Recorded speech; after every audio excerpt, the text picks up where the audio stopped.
For example 4, we're going to graph this rational function. We're going to find everything in this list one at a time, and then we're going to graph everything we find in this list plus a couple extra points as needed. So we start off every problem by factoring. We're going to factor our numerator and our denominator. Our numerator is as factored as it can be. There's nothing else you can do, but the denominator can be factored into x minus 2 times x plus 1. And I see that I have a common factor in my numerator and denominator of x minus 2, so that factor will cancel out. X minus 2 divided by x minus 2 is equal to 1. And so then we end up with 1 over x plus 1. The first item in my list is a whole. And the factor that I canceled out of x minus 2 is going to help me determine where my whole is. So let's start by figuring out our whole. I take the common factor that I canceled out. I set it equal to 0. And then I solve. That is the x coordinate of my whole. And then I'm going to take that x coordinate and I'm going to substitute it back into my function, but I'm going to put it in my modified function. I can't put it back into the original function because it's undefined when I plug that 2 in here or substitute the 2 in here, and we don't want that. So we're going to use our modified function. And I get 1 over 3. So my actual whole is at the order pair 2 comma 1 over 3. And I'm going to put an open circle there when I graph that point. And then we're going to find our vertical asymptote next, or asymptotes depending on the problem. In this problem here, I'm only going to have one vertical asymptote. I'm going to be working off my modified function, and what gives me a vertical asymptote is the undefined points in my function, and undefined points are found by setting your denominator equal to 0. So I'm going to take the x plus 1 that's left in my denominator, set it equal to 0, and that's going to be my vertical asymptote. It's going to be a vertical line at x equal 1.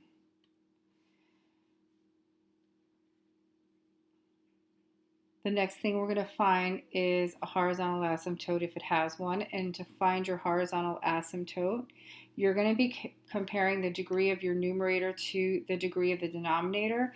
And I usually just look back at the original unfactored function to do that. My numerator has a degree of 1 and my denominator has a degree of 2. So there's my leading term of the numerator, and then I'm going to box off the leading term of my denominator.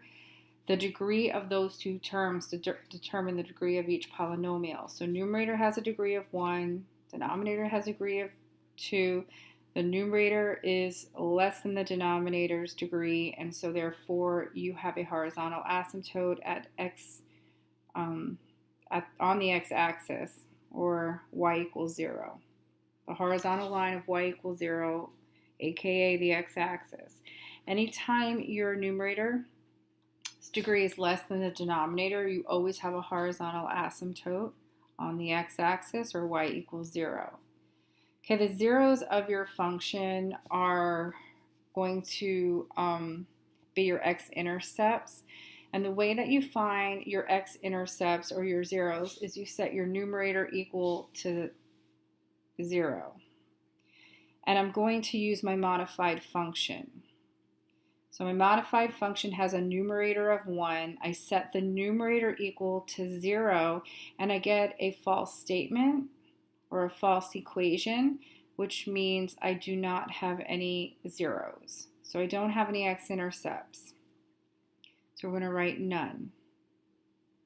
If you had something left over in the numerator, some kind of factor up there, and set it equal to 0 and got an x equal answer, then that would be your x-intercepts. But in this case, when we try to take our numerator on our modified function and set it equal to 0, there's Just, it doesn't make sense.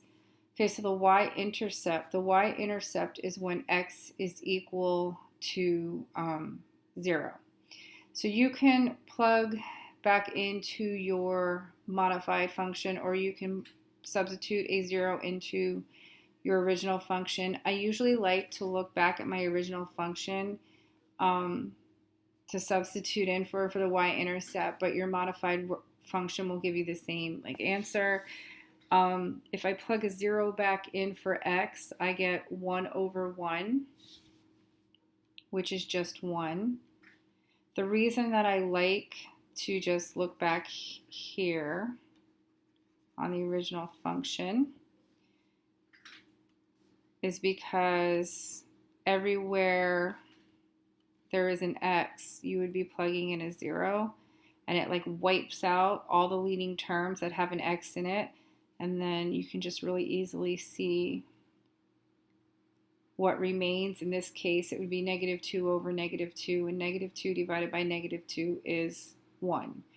So you get the same thing whether you substitute into the original function or modified function. Either way, you're going to be letting x equal 0 and figuring out what y is for your y-intercept. And if I have a horizontal asymptote, I'm not going to have a slant asymptote. Slant asymptotes are when the degree of your numerator is 1 degree greater than the denominator. So if you have a horizontal, you don't even need to look for a slant. Okay, so I have everything here so far that I can possibly find without just finding extra points. So let's go ahead and graph. My hole is at 2 up a third.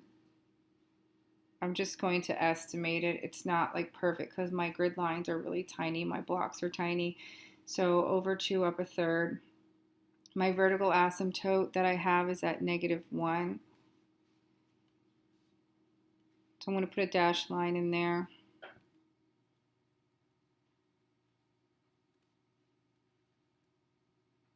That's where my function's undefined, so there's not any ordered pairs right there that have an x of -1, so you kind of wipe out that whole column of x's.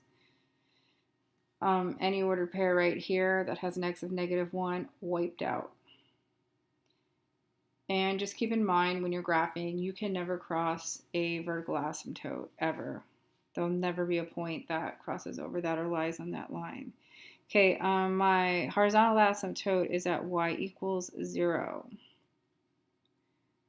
So I'm going to go ahead and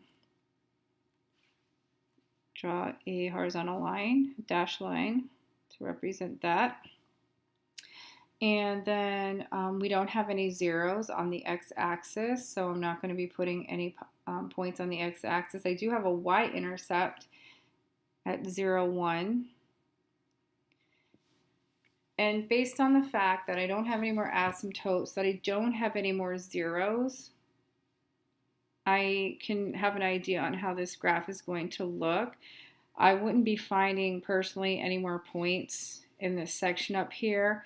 I know that I will not be crossing over my vertical asymptote, and also since I don't have any zeros, I'm not even going to cross over my horizontal asymptote. It is possible to cross a horizontal, but because I don't have any more x-intercepts, or I don't have any x-intercepts period, I know I'll never be crossing on the x-axis or over the x-axis. So that's what my graph's going to look like.